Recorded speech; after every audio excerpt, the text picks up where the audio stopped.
I lived at 740 Grand Concourse, across the street from the other park.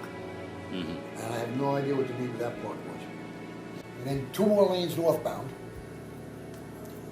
And I think there was a concrete divider. There were 2 lanes southbound. And you stayed on, by the way, the staggered lights are on the inside 2 lanes. Inside 2 lanes? Yeah, the outside lanes, you got parking spaces and... I was going to say a second. It's like the 4 lanes. Not phony. And if the wind is right, you can sail away and find tranquility. Oh, the canvas can do miracles. Just you wait and see.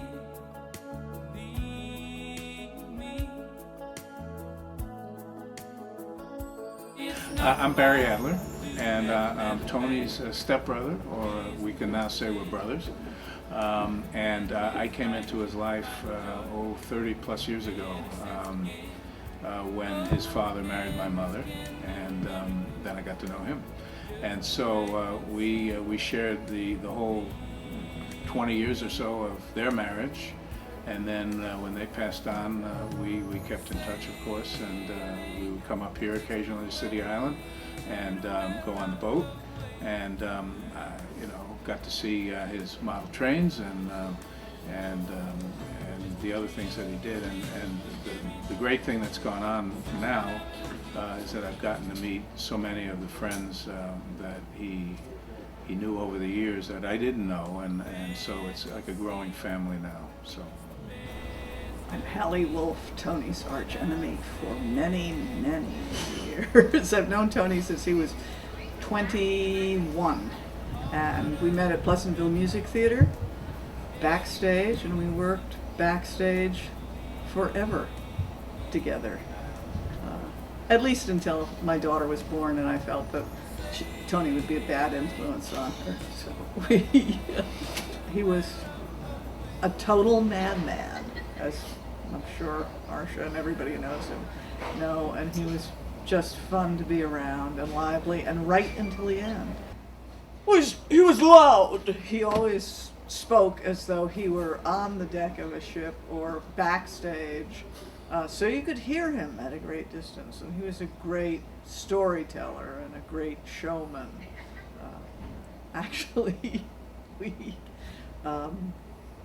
we worked at Croton Point together. I was the drama director there was a music and arts camp at Croton Point, which is near his home. And he got me fired, and I never told him that he had gotten me fired from this job. But he had the kids at the camp working on the lights and climbing up. There were these sort of rafters. It was outside a very rustic sort of brown cabin. And which is now, I think, a little store or something on the point. But in any case, there was a stage in front of it, and these rafters, and he had the kids walking on top of them, hanging the lights. And I wasn't asked back the next summer. There were a few complaints from the parents who saw this. I'm Kara Lee Ballard, and back in the late 80s, Tony and I lived together for a couple of years. We both grew up as yacht club brats at the Stuyvesant Yacht Club, but since Tony was about 17 years older than me, I guess for the first, probably 20 years of my life, I was probably a bit young, but then I got into my mid-20s, and I guess all of a sudden I wasn't a bit young, and we lived together for a couple of years, and we raced together, and I loved Tony very much. I did move out because he smoked like a fiend back then, and it was hard to watch him do that to himself. But as he said to me in Calvary one night, he said, I'm really lucky you left me when you did, because if we'd gotten married, I would have been a terrible husband, we would have had a terrible divorce, and then you wouldn't be here now. Tony is responsible for the fact that I love football. I couldn't have cared less about football, and he was watching it, and I walked into the living room, and there on the screen in living color was Joe Montana, the bluest eyes I'd ever seen. And I said, "Who's that?" And he said, "That's Joe Montana. He's the quarterback." I said, "Oh, really?" And I sat down. Tony proceeded to explain the entire game of football to me in relation to Joe Montana. Every single position on the field related to Joe Montana. Even the defense, somehow, he related to Joe Montana. So I have him to thank for the fact that I really love football. I also have him to thank for one of the most frightening moments of my life. Tony was responsible for erecting the tent at the Lyndhurst estate every year, and we all helped out, and my job was parking. I made sure the cars didn't park too close to the trees so they wouldn't damage the roots. So I would be looking up at the branches and going like this and then this. So we got home late at night, and I'm sitting in the kitchen combing my fingers through my hair, and out pops probably the biggest bug I'd ever seen, which evidently had come out of the tree and decided my hair was a nice place to hang out. And eventually he managed to peel me off the ceiling, but I've never forgotten about finding that bug in my hair. Tony also gave me some of the most exquisitely beautiful moments I've ever experienced, because although I grew up sailing, my father had a day sailor, and therefore we did not go cruising. So in August one year, we sailed up the Connecticut shore, and Tony decided to go to sleep and leave me in charge of all 14,000 pounds of Al Viento from about midnight to 4 a.m. and the stars were out, and there I was in control of Al Viento and trimming the sails, and it was just beautiful, and I have him to thank for that. I'm going to start at the beginning. I was 15 years old in the mid-60s, and was somewhat at a loss of where I was going. And someone suggested, my sister actually suggested, that all I needed to do was get involved with community theater. And so I walked into the auditorium of the Beechwood Players and had hair down to my collar, you know, which was long in those days. And there was a crew there run by Tony Sklarew, and that was my first meeting there. And Tony immediately took me under his wing. And I would say any of the stagecraft that I learned, any of the technical aspects of theater, I learned from Tony. And in the course of our relationship and his I learned he was really probably the most generous person that I've ever met in my life. A true friend, someone that you could not talk to for 2 or 3 years, and when you talked to him again, it was like immediately you were back to where you were. And in the course of my life, I would say probably Tony was the most, besides my parents, the most influential person that I've ever met. The whole arc of my life would have been different had it not been for him. From the stagecraft, we also, I met a friend of his named Claude Hain, who was involved with a band. And that's how I got involved with a band, with that band, with Elephant's Memory. Because Claude needed somebody who had the stagecraft and the knowledge of the theater, which I learned from Tony.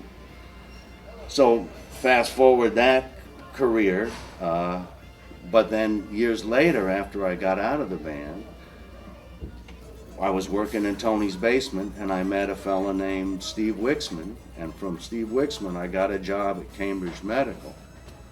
And from Cambridge Medical I met a woman who got me into General Motors, where I spent 30 years as an electrician. So it really all stemmed from Tony's connections and Tony's influences. Just a guy who, I told him before he passed, when I visited him at hospice, that he's the kind of person who never met a stranger.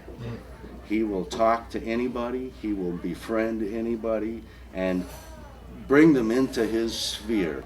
My name's Bob Parker. I met Tony approximately 1977 through Alan Mickey, who was working with Tony, and I was not affiliated with Tony through his sailing. I was affiliated with Tony through his work with Altman Stage Lighting and doing stage shows.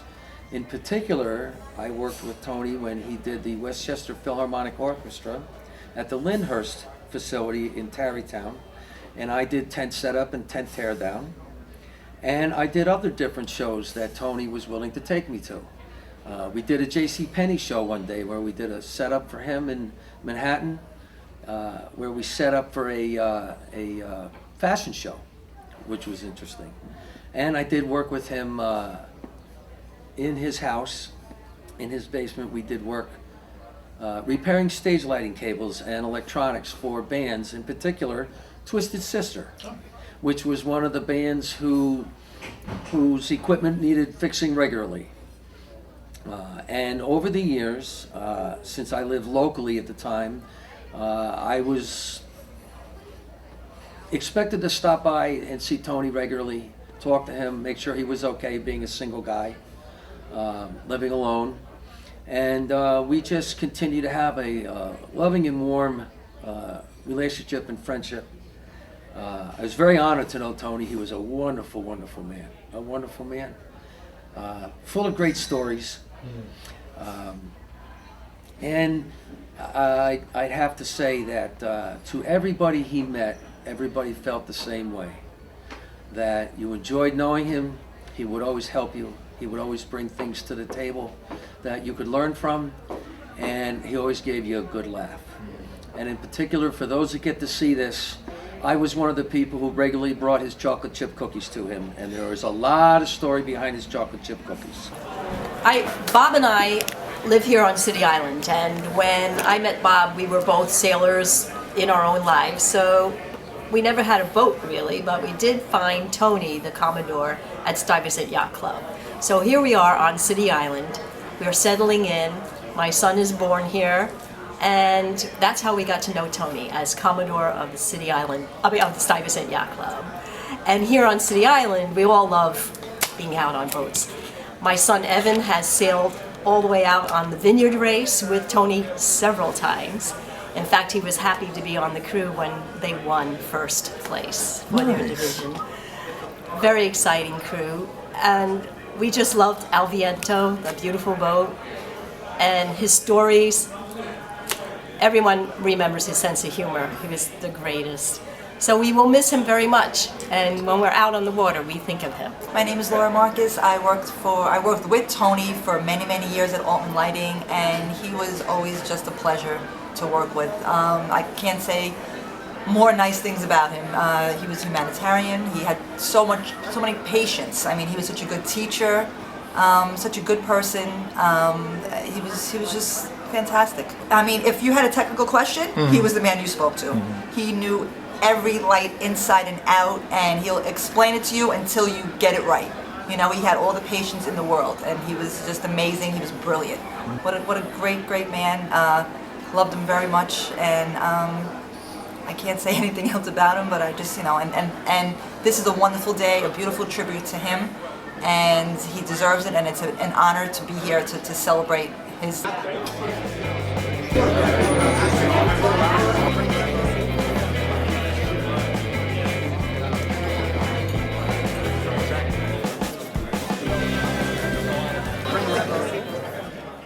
I want to get a whole lot of thanks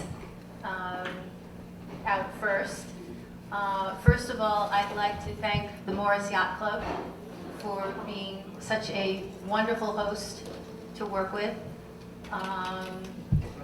You guys have a beautiful club here, really. And Katie McCormick, who's the head of the catering operation, was a joy to work with, and all of the staff. We have Marcello and Robert. They have been great.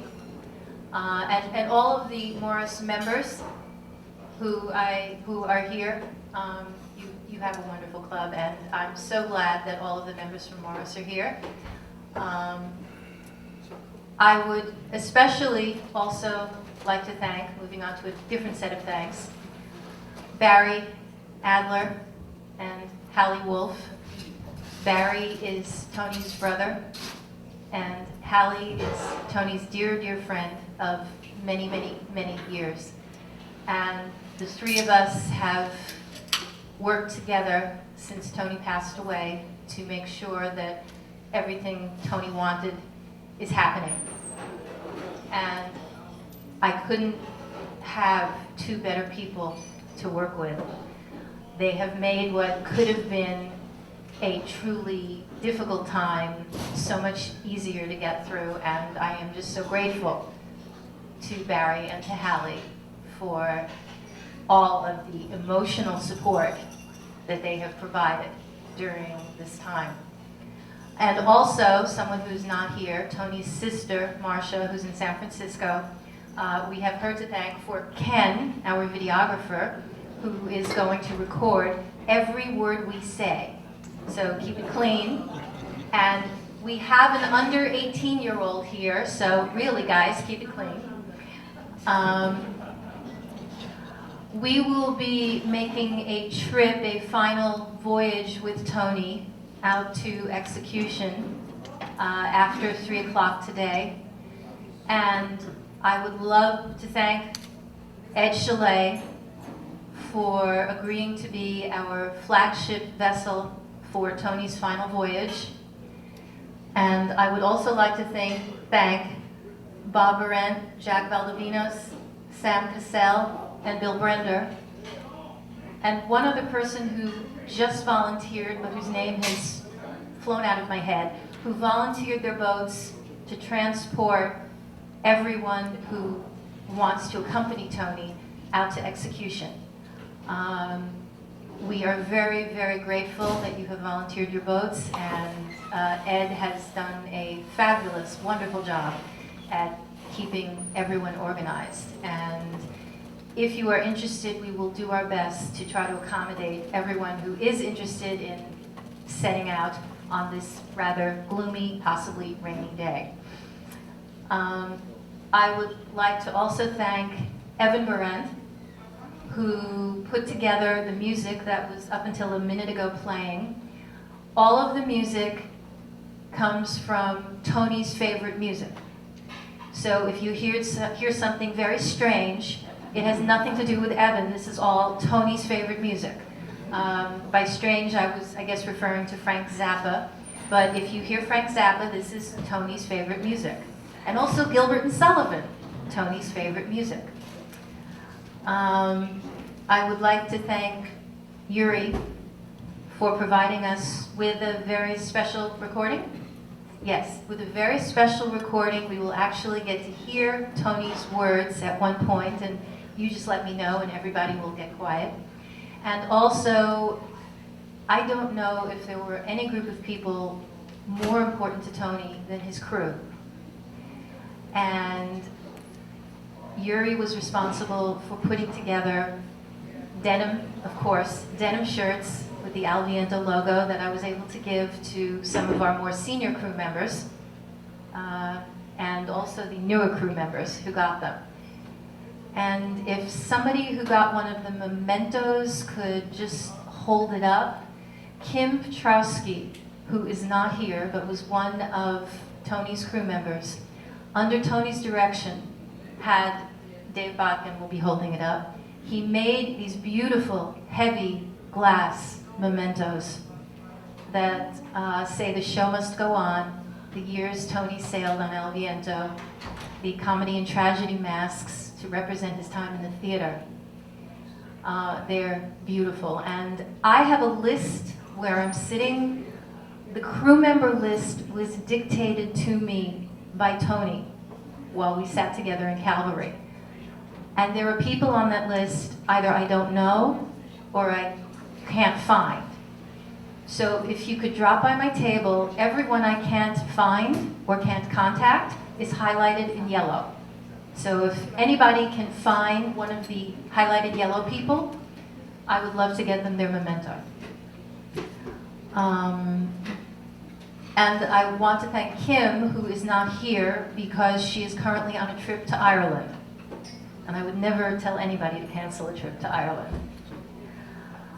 I would like to thank my dad, I believe the most senior life member of the Stuyvesant Yacht Club, although I shouldn't say that because that can be a scary position to be in. He was able to recommend a lot of people who were no longer at Stuyvesant who should be contacted and invited. And that was very important to be able to do. And Jeanette Westfall, who I don't know if she's here yet, also provided help on that front and also provided a lot of legal help to Tony when it was needed. And Bob Barrett was also instrumental in helping to gather the boats for our little excursion. Thank you, Bob. That was the one thing I was panicking over. As difficult as something like this can be when you lose someone you love, it always helps to have someone you love there 24/7. And that would be Tim, my husband. Anybody who thanks me for being there for Tony should thank Tim for being there for me. There's a table behind us with trophies and mementos. These were all in Tony's house. They are unclaimed, and Hallie and Barry have no idea what to do with them. So they are here, and if any of you would like to take them home with you, if they mean something to you, please do. So I'm Barry Adler. I came into Tony's life somewhere in the 1970s. His mom had passed away, and Harold knew my cousin Steve. And my cousin Steve was an interesting guy. One of the things he did was he set people up with other people. He actually turned it into a business, and his calling card was, "I guarantee you the perfect relationship." Well, he introduced Harold to my mother, and I think for a long time that was a perfect relationship. They got together, they got married, and Tony inherited me, I inherited him.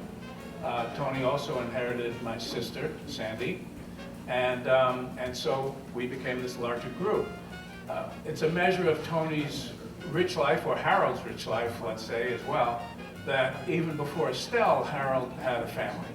And so Tony had two half-sisters, Marcia and another Sandy, just to confuse the matter a little bit. Sandy unfortunately passed away last year. Marcia, gratefully, is very much with us and couldn't make it here today, nor could my sister.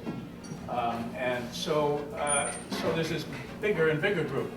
And so I spent a number of years marveling at Harold first, and then at Tony, and the magic of both of them.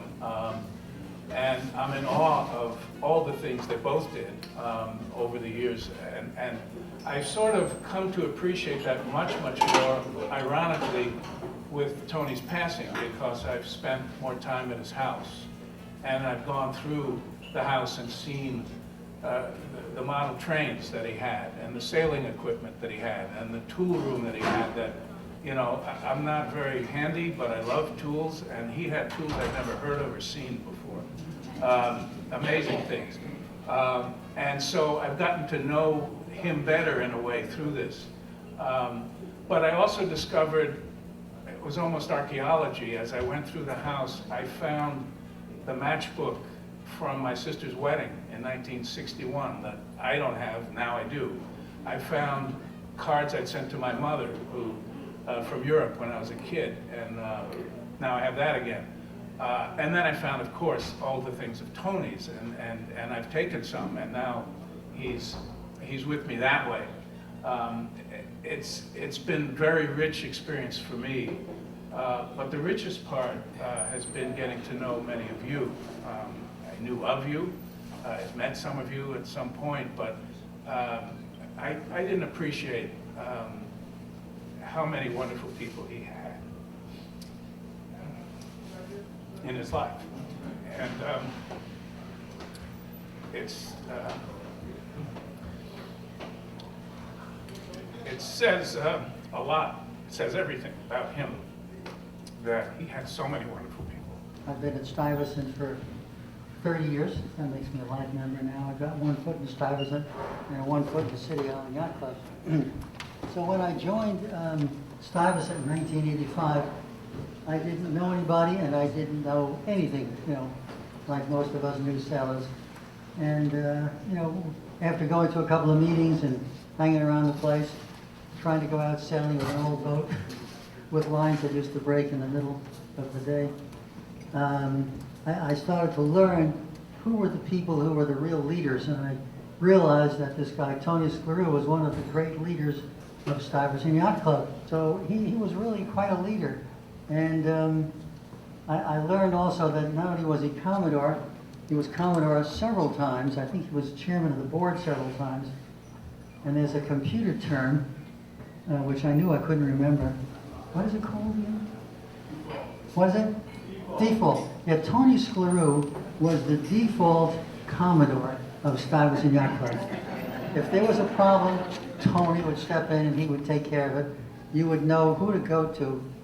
You know, he was a leader in other ways too. He decided, well, okay, I'm going to be Commodore. I'm going to come in Friday nights. Let it be known that I'll be coming in Friday nights. So he would come early, he would have a drink at the bar, sit down and eat dinner, and lo and behold, there'd be a gathering of people sitting around him, talking around him, just to be with him, hear him tell his tales, hear him give his advice. He would come one afternoon a week, and he'd have a group of people who he'd be teaching Marlin Spike to. You know, he knew so much about the rules of the club constitution. He knew them by heart, and he knew so much about the racing rules. Whatever the rules were, you know, he really knew. So he was a terrific leader, and of course he was a great sailor. One of the things he asked me to do was become secretary of Stuyvesant Yacht Club, which I did, and I started writing a column called About Our Members, and so write something about some of the members, which I thought would be interesting. And the first person I wrote about was Tony. So I figured he was the Commodore, I should write about him first. So I met him, I said, look, I'd like to meet with you. Where can we talk? So he said, I'm going to the railroad show. I said, what? He said, the railroad show. I said, what's that? He said, well, I learned, of course, that he's very interested and knows an awful lot about railroads, railroad cars, railroad tracks, and all that sort of thing, toy railroads. So we went to this show someplace, wherever it was, in northern New Jersey, and we sat down at a table, and we started talking about his life. I would interview people. As a retired physician, I got into the habit of taking people's history. So I always used to ask about how they got into sailing and things like that. And I discovered that his parent, you know, his father was Commodore of Stuyvesant, so he was born into Stuyvesant, more or less. As a matter of fact, he was born on City Island, on the east side of City Island, on a boat. His mother was pregnant, like 9 months or so, and naturally she was on the boat with her husband. And she went into labor.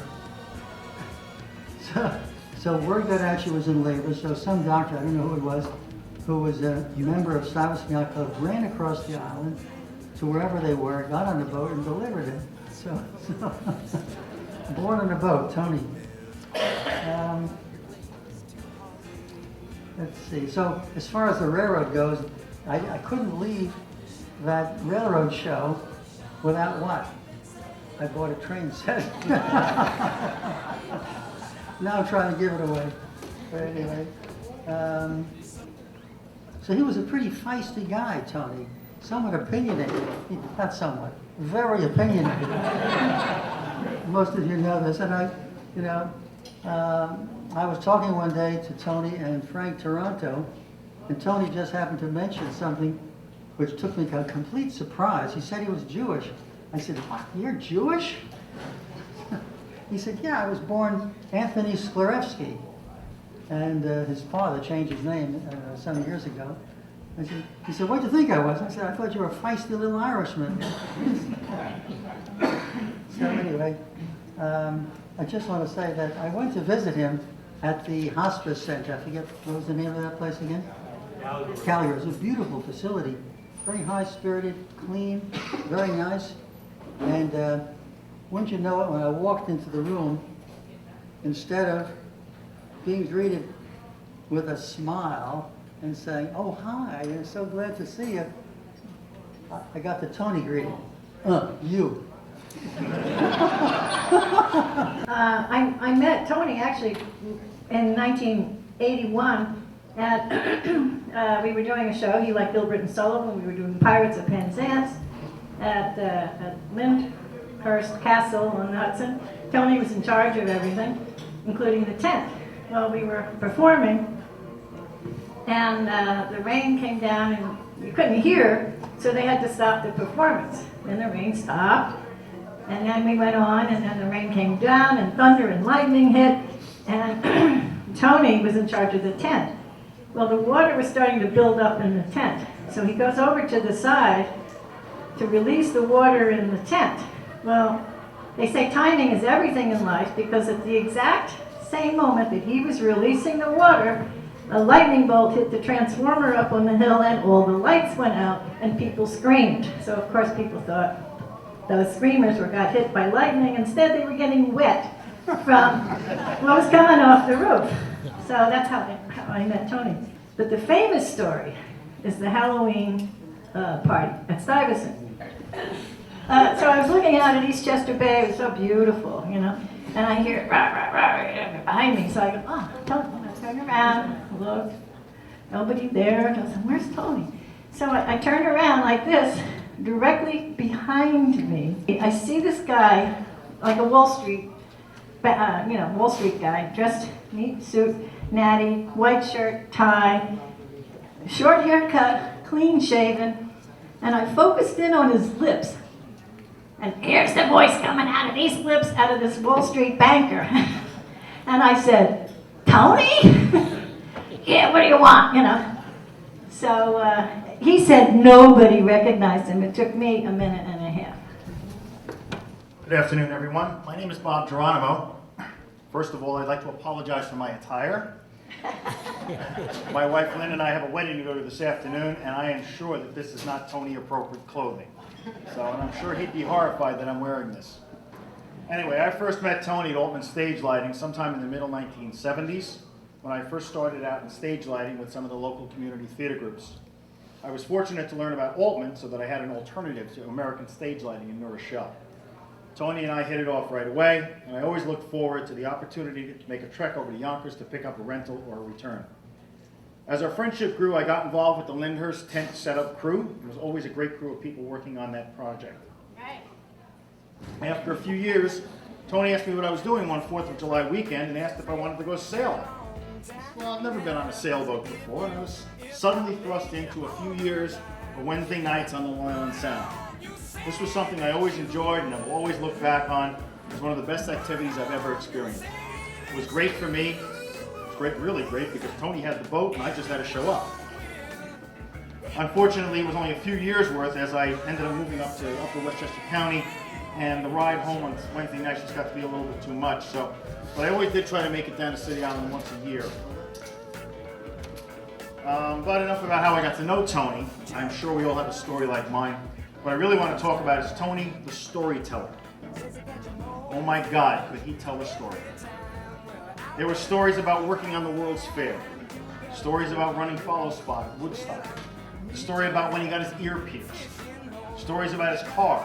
I knew Tony for 40 years.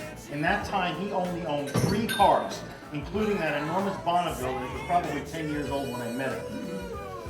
stories about this race, that race, on and on. What I realized, what made Tony special were the stories and the way he told them. Over the last few years, while he was recuperating at Westchester Medical Center, the nursing home up in Portland, and home in Croton, I tried to visit as often as I could.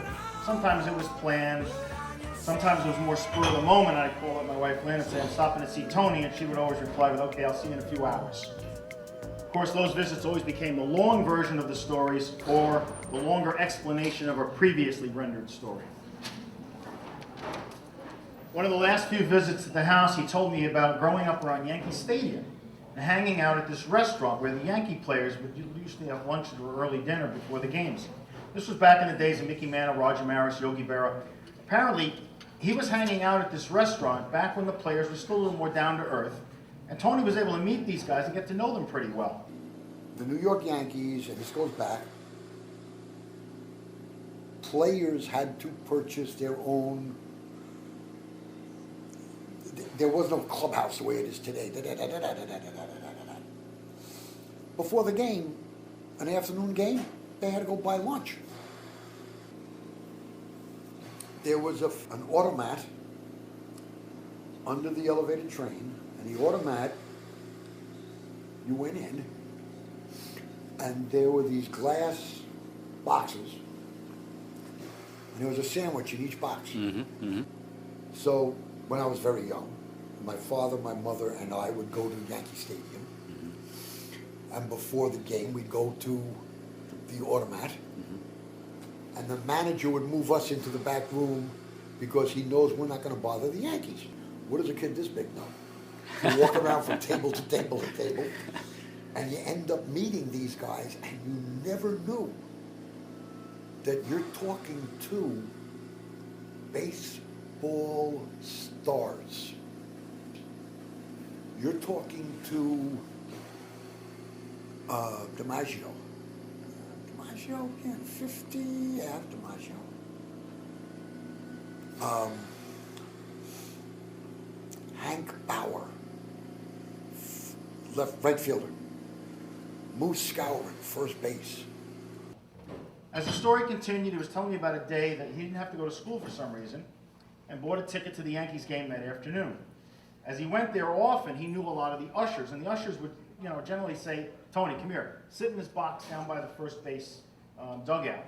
And he's sitting there, and it's usually these are unoccupied boxes that businessmen own, and they would show up occasionally. So this day, he sits in the box, and a few businessmen joined him there.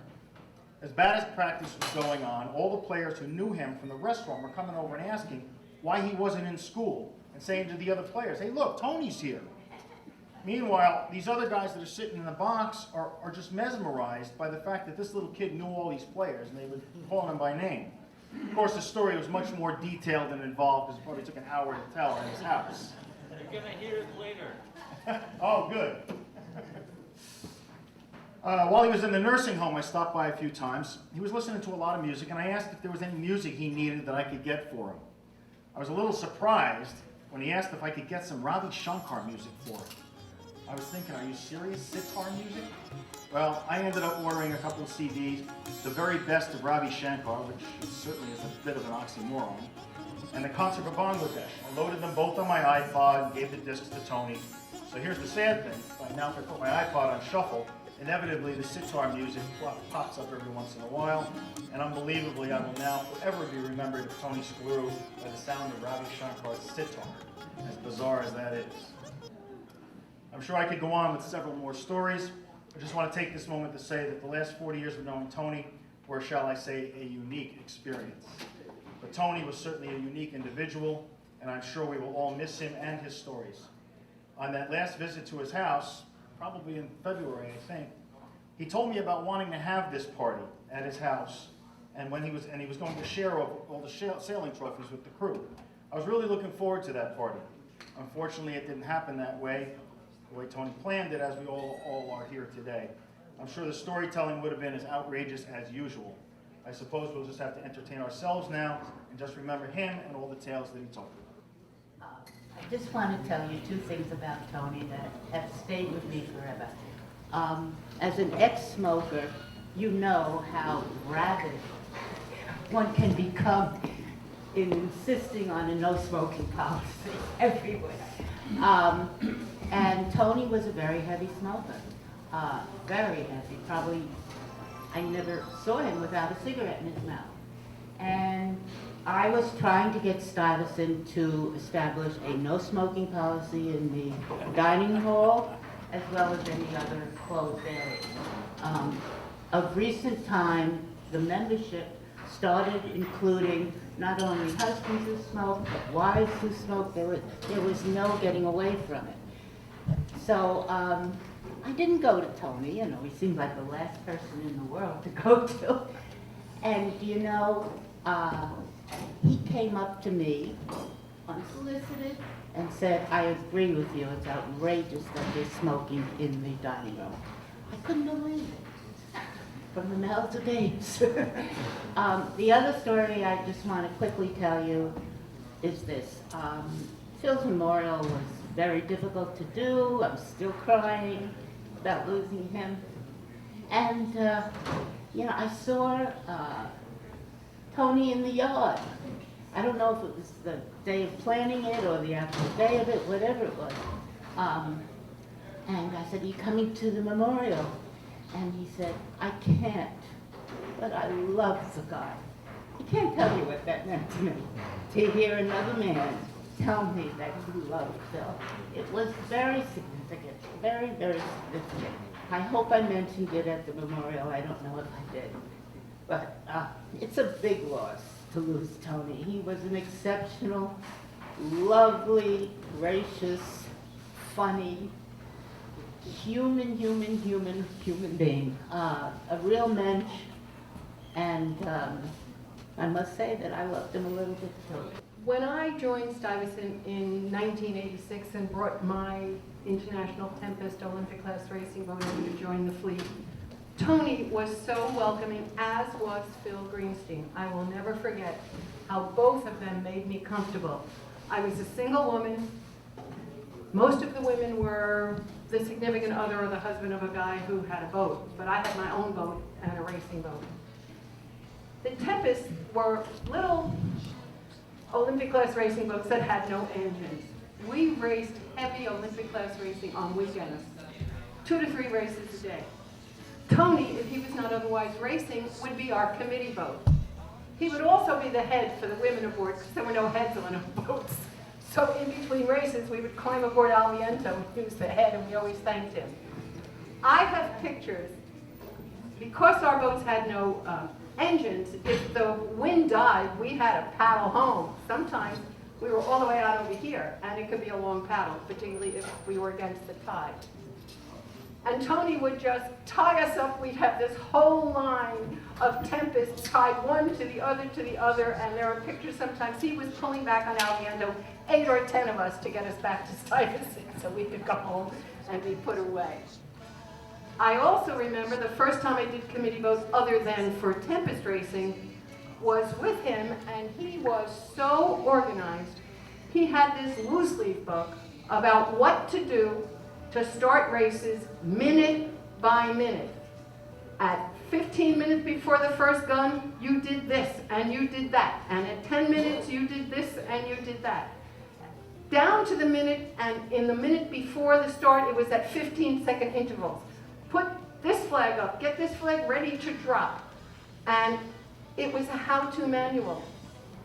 I also remember doing EBYRA or perhaps City Island Fall Series Committee on a powerboat that actually had an engine, and he had a shotgun.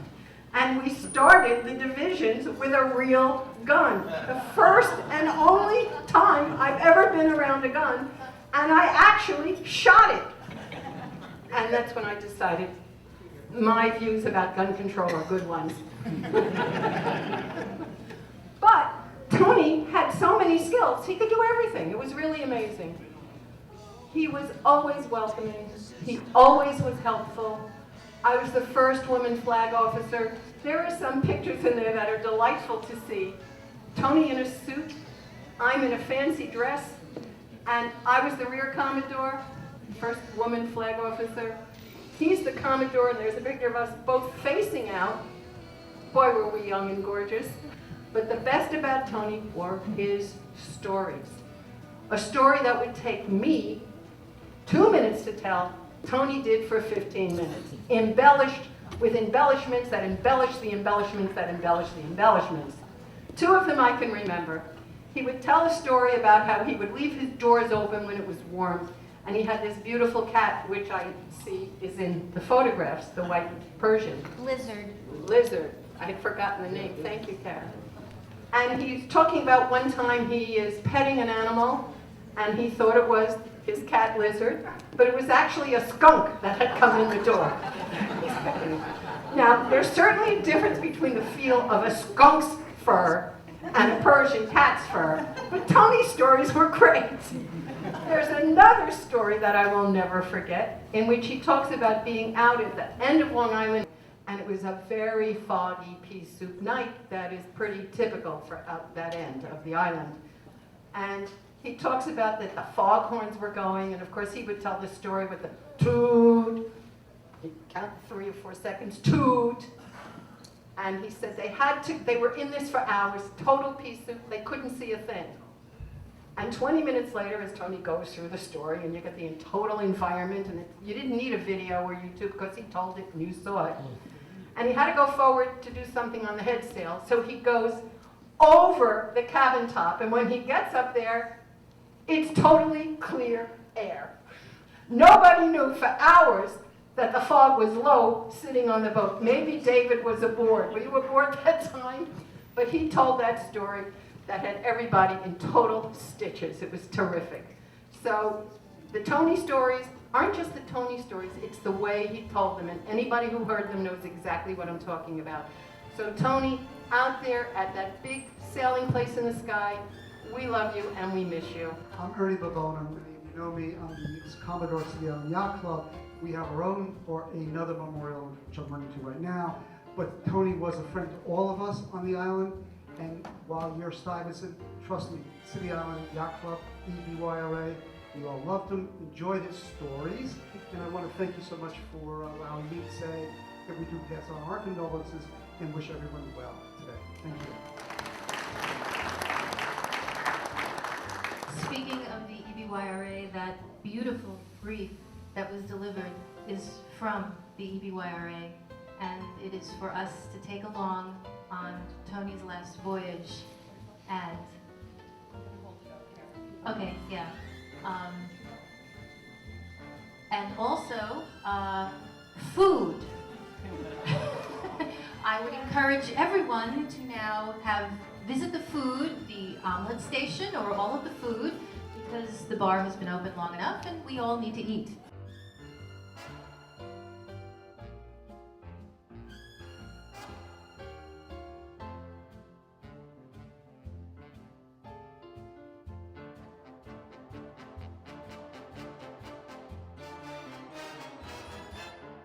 Some of you are coming out on this last voyage today.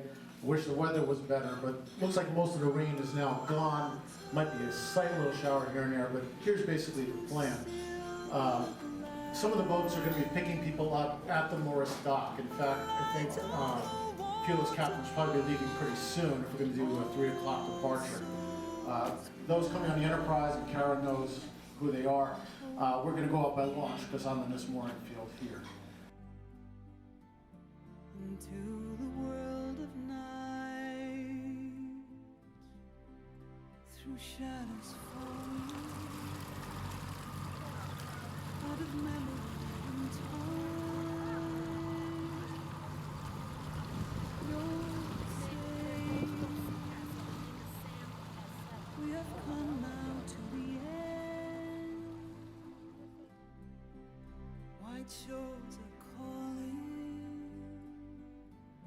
You and I will meet again, and you'll be here in my